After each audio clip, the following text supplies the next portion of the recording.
Hello student, good morning all of you. बेटा कल हमने जो किया था, क्या किया था, कार्बोक्सिलिक एसिड की प्रिपरेशन की थी। हम उसी टॉपिक को आगे फॉरवर्ड कर रहे हैं। उससे पहले मैं आपको एक बार रिवाइज करवा देती हूँ कल हमने क्या क्या किया था।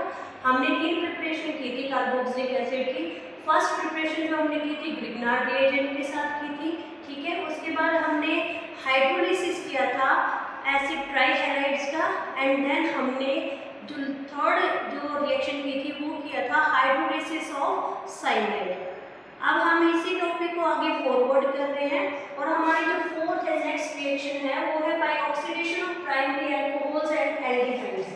मींस आपको कार्बोक्सिलिक एसिड की प्रिपरेशन करनी है, लेकिन यूज करना है प्राइमरी अल्कोहल का एंड एल्डिहाइड्स का, ठीक है। तो उसके लिए हम क्या करेंगे, आपको पता है जब भी आप अल्कोहल का ऑक्सीडेशन करते हो आपको एल्डिहाइड मिलता है, और जब आप एल्डिहाइड का ऑक्सीडेशन करते हो तो आपको कार्बोक्सिलिक एसिड मिलता है। ऐसे एल्डिहाइड के पैरेलल में कीटोन भी मिलता है, और कीटोन का अगर आप ऑक्सीडेशन करोगे तो आपको कार्बोक्सिलिक एसिड भी मिलेगा, ठीक है। तो यहाँ पर हम प्राइमरी अल्कोहल और एल्डिहाइड ही ले रहे हैं स्पेशली, क्योंकि कीटोन जब हम यूज करते हैं तो कीटोन के अंदर हमें मल्टीपल कार्बोक्सिलिक एसिड मिलते हैं जो यील्ड को खराब करता है। इस वजह से हम सिर्फ प्राइमरी अल्कोहल एंड एल्डिहाइड का यूज करके कार्बोक्सिलिक एसिड प्रिपेयर करेंगे। अब कार्बोक्सिलिक एसिड को प्रिपेयर करने के लिए जब प्राइमरी अल्कोहल और एल्डिहाइड लेते हैं तो आपको पता है उसके साथ साथ आपको ऑक्सीडाइजिंग एजेंट्स की भी जरूरत होती है। अब ऑक्सीडाइजिंग एजेंट आपको पता है हमारे पास बहुत सारे हैं, लेकिन इस रिएक्शन में हम कौन से ऑक्सीडाइजिंग एजेंट यूज करेंगे? हम 2 टाइप के ऑक्सीडाइजिंग एजेंट यूज कर सकते हैं। पहला है हमारा स्ट्रॉन्ग ऑक्सीडाइजिंग एजेंट, जिसमें हमारे स्पेशली 2 रिएजेंट्स आते हैं, acidified KMnO4 and acidified K2Cr2O7। And next है हम कंट्रोल्ड ऑक्सीडेशन अगर हम करते हैं, जो कि एल्डिहाइड और कीटोन के केस में होते हैं, तो कंट्रोल्ड ऑक्सीडेशन के लिए हम कंट्रोल्ड ऑक्सीडाइजिंग एजेंट का यूज करते हैं, जो कि टोलेंस रिएजेंट है एंड आपका PCC है, ठीक है। अब हम रिएक्शन को देखते हैं, इसके एग्जांपल्स को देखते हैं। जैसे हमने लिया है कोई भी अल्कोहल, और अल्कोहल का हम क्या करवाते हैं, कंप्लीट ऑक्सीडेशन करवाते हैं, तो हमें डायरेक्टली क्या मिल जाता है, एसिड मिल जाता है। अगर आप बीच में वन स्टेप डालना चाहते हो एल्डिहाइड का, देन डाल देना, नहीं डालना चाहते तो कोई दिक्कत नहीं है। इथेनॉल है, डायरेक्टली इथेनॉइक एसिड में कन्वर्ट हो जाएगा, क्योंकि हमने स्ट्रॉन्ग ऑक्सीडाइजिंग एजेंट्स का यूज किया है। उसके बाद आपने डेकेनोल लिया है, और डेकेनोल से डेकेनोइक एसिड बना दिया है, ठीक है। उसके बाद हमने, जरूरी नहीं है कि अब ये जो कन्वर्जन है सिर्फ और सिर्फ किस केस में हो, एलिफेटिक के केस में हो, ये एरोमेटिक के केस में भी हो सकता है। तो एरोमेटिक अल्कोहल हमने लिया, और एरोमेटिक अल्कोहल का हमने क्या करवाया है, स्ट्रॉन्ग ऑक्सीडाइजिंग एजेंट लिया, हमें डायरेक्टली क्या मिल गया है, बेंजोइक एसिड मिल गया है। डायरेक्टली क्या मिल गया है, बेंजोइक एसिड मिल गया है।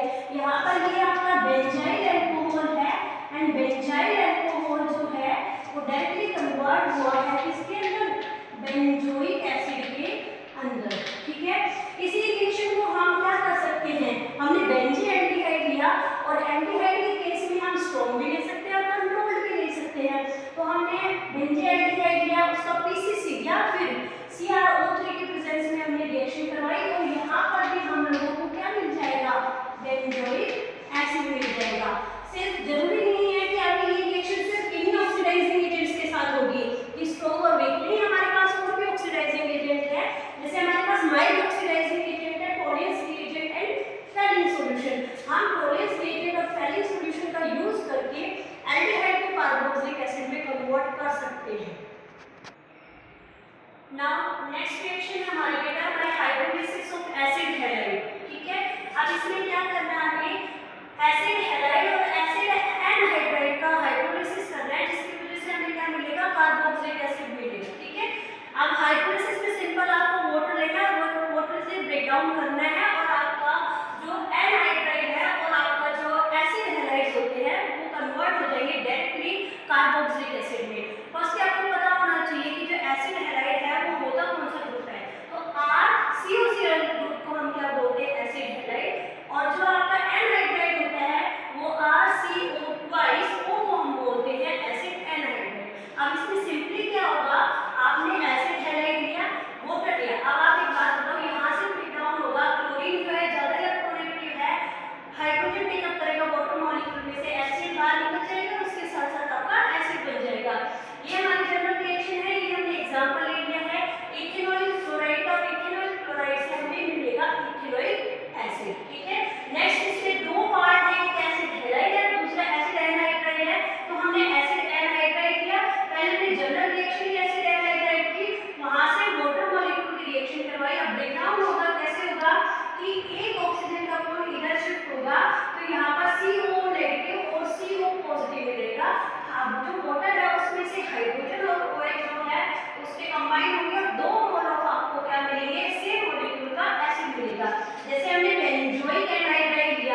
बेंजीन के ऊपर एल्काइल ग्रुप अटैच होता है उसको हम एल्काइल बेंजीन बोलते हैं। जैसे बेंजीन के ऊपर हमने मिथाइल ग्रुप अटैच कर दिया, हमने इथाइल ग्रुप अटैच कर दिया, हमने प्रोपाइल ग्रुप अटैच कर दिया, हमने प्राइमरी सेकेंडरी टर्शियरी किसी भी ग्रुप को अगर एल्काइल ग्रुप को अटैच किया है तो उसको एल्काइल बेंजीन बोलते हैं। अब होगा क्या, इसमें भी हम लोगों को क्या करवाना है, ऑक्सीडेशन करवाना है। ध्यान रखना ये सुपर इंपॉर्टेंट रिएक्शन है।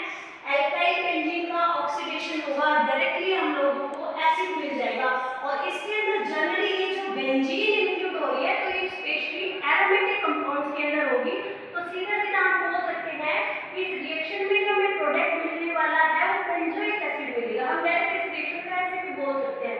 तो होगा क्या, आप जितने भी एल्काइल बेंजीन की ग्रुप को लोगे आपको पहले ऑक्सीडाइजिंग एजेंट चाहिए, और हमने यहाँ पर ऑक्सीडाइजिंग एजेंट बेसिक पीरियड में यूज कर रखा है।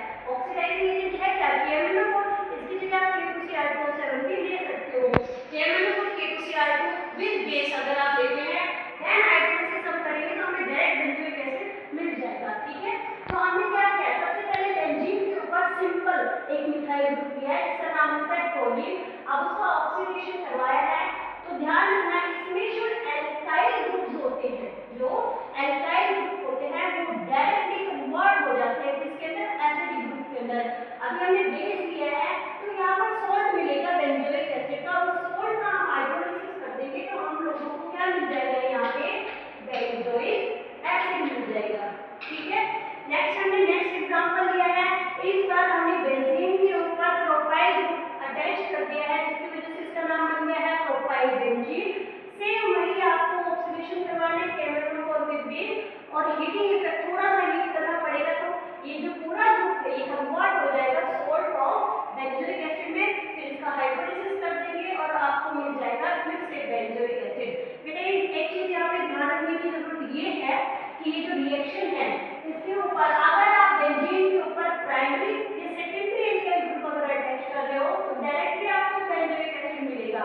अगर आपने गलती से टर्शियरी ग्रुप को अटैच किया है तो वो ये रिएक्शन नहीं देगा और हमें बेंजोइक एसिड नहीं मिलेगा, उसकी जगह हमें एलिफेटिक एसिड मिलेंगे। जैसे हमने ये लिया है क्यूमीन टर्शियरी का आपका एल्काइल ग्रुप अटैच किया है बेंजीन के ऊपर, मिलना क्या था कि बेंजीन एज इट इज रहेगी, ये ग्रुप जो है ऑक्सीडाइज हो जाएगा और आपको क्या मिल जाएगा, एसिड मिल जाएगा। लेकिन इस बार क्या होगा, ये ग्रुप इतना हैवी है इसकी जगह जो आपकी बेंजीन रिंग है ना वो क्या होगी, ऑक्सीडाइज हो जाएगी डायरेक्टली, और ये बेंजीन रिंग COH में कन्वर्ट हो जाएगी। तो आपको यहाँ पर एलिफेटिक एसिड मिलेगा CO2 और H2O, और बाकी अगर प्राइमरी सेकेंडरी लेते हो तो आपको मिलता है बेंजोइक